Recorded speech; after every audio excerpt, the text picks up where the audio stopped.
नमस्कार मंडळी, जय महाराष्ट्र. शिंदेंना बसला सर्वात मोठा धक्का.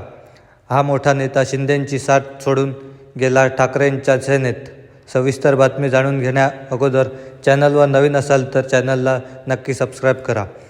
गेल्या काही दिवसांमध्ये उपमुख्यमंत्री एकनाथ शिंदे हे नाराज असल्याच्या बातम्या सगळीकडे वाहत आहेत. त्यातच आता शिंदेंच्या सत्तेत बसलेल्या पक्षाला आता हादरे बसायला सुरुवात झाली आहे. शिंदे गटातील हा बडा नेता पोहोचला मातोश्रीवर. शिंदे गटातील नंदुरबार जिल्ह्याचे जिल्हाप्रमुख केरसिंग वसावे हे उद्धव ठाकरेंना जाऊन भेटले. यामुळे आता एक एक करून सर्व नेते परतीच्या वाटेवर जाताना दिसून येत आहेत. हे सर्व नेते आता अनेक कारणे देऊन शिंदेंना रामराम करत आहेत आणि ती कारणे म्हणजे एकनाथ शिंदे आता भाजपला नकोसे झाले आहेत.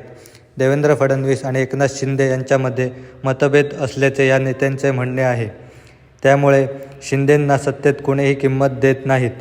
त्यामुळे अनेक नेते आपल्या कार्यकर्त्यांसोबत पक्ष सोडून पुन्हा स्वगृही म्हणजेच उद्धव ठाकरेंच्या सेनेत परतत आहेत. उद्धव साहेब आम्हाला माफ करा, अशी या सर्व नेत्यांची भावना आहे. मित्रांनो, उद्धव ठाकरे या सर्व नेत्यांना माफ करून पुन्हा पक्षात सामील करून घेतील का? आपलं मत कमेंट बॉक्समध्ये नक्की सांगा.